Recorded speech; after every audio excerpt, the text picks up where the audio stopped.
So you're thinking about selling your lawn-related business in the near future. Well, I want to make sure that you maximize your sales price. I want you to get the best terms you can possibly get on the sale of your business, and I'm sure you do too. So today, I want to talk to you about something that's the most critical thing you need to keep in mind when you're preparing your business for sale, and that is the financials of your business. The financials are everything. Yes, a buyer can come along and they want to see how condensed your routes are. They are going to want to see if you're doing commercial or residential and how long your employees have been there and your training programs. They want to see all that. But the number one thing that they're going to be looking at is how much is your business making bottom line.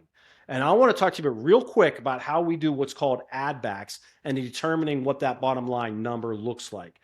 So in a discretionary earnings situation or a situation where we are assuming whoever buys the business is going to be an owner operator, we're going to be working off of what's called discretionary earnings. And that is, we're going to take the net profit of your business and we're going to be adding back owner salary or owner compensation, because we're going to be assuming that whoever buys the business is going to be taking over your role and they're going to be an owner operator. So they'll be receiving that salary.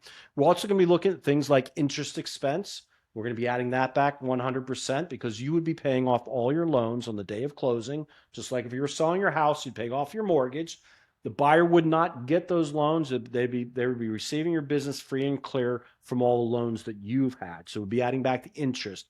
We'd be adding back depreciation, because depreciation is a non-cash expense. So we'd be adding that back 100%. We'd be adding back any personal benefits that you're receiving from the business, such as if you're paying 401k for yourself through the business, any health insurance for you and your family through the business, we can add that back.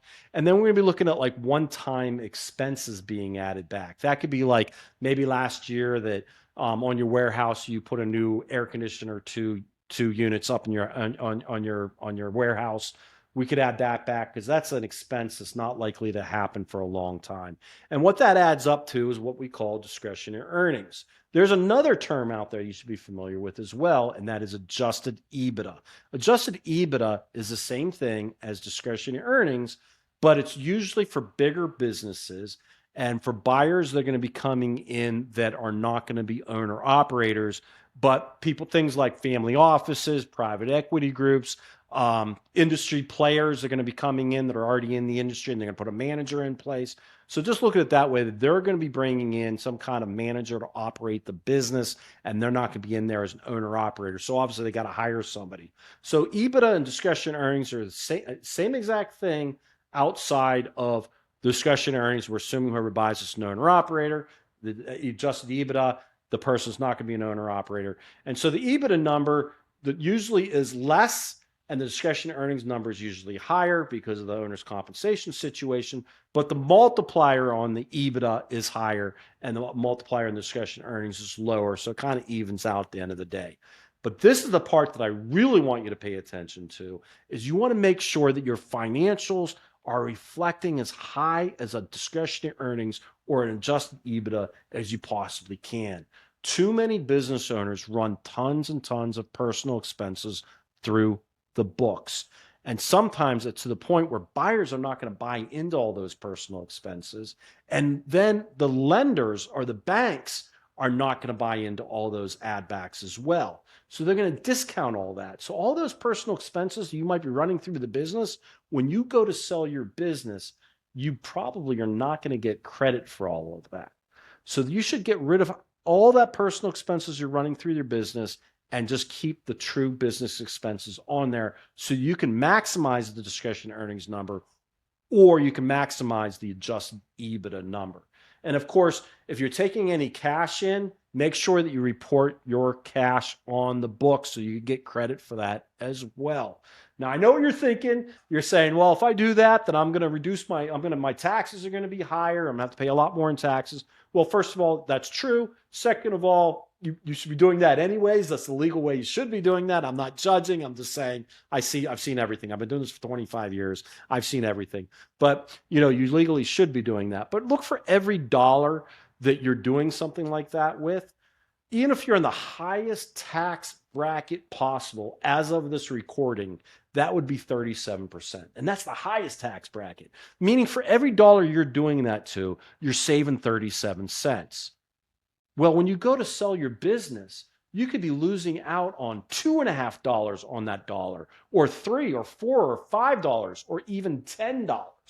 So you're saving basically pennies on the taxes, and you're losing out on dollars when you go to sell your business. Now, another thing about the financials too is the buyer, once they go under contract with you, they have the opportunity to do what's called due diligence. And they want to make sure that all the information that's presented to them as far as the financials is true and accurate as possible can be. And when they're doing that due diligence, they're going to be asking for a lot of different financial information. So you want to make sure that you're organized and you're saving all your financial information. That could be things as simple as business tax returns to profit and loss statements and balance sheets. And they're probably going to ask for profit and loss statements and balance sheets every month for a certain period of time going back. So you want to have monthly P&Ls. You want to have monthly balance sheets. You want to make sure that you have your bank statements, merchant service statements, invoices, everything that has to do with financials. Just hold on to it, organize it, and file it so that when they're going through the due diligence, there's no question that you're making the amount of money that you're making, and you can prove that beyond a reasonable doubt in the due diligence period. So anyways, I just want to make sure that you maximize your sales price and you get the best terms possible. And I'm telling you, it comes all back down to how much is your business making and how provable is it when you go to sell your business. So keep that in mind as you're operating your business.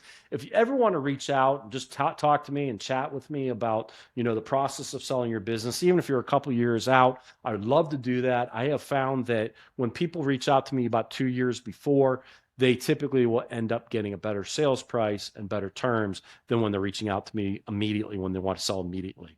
But anyways, I appreciate you watching the video and have a fantastic day.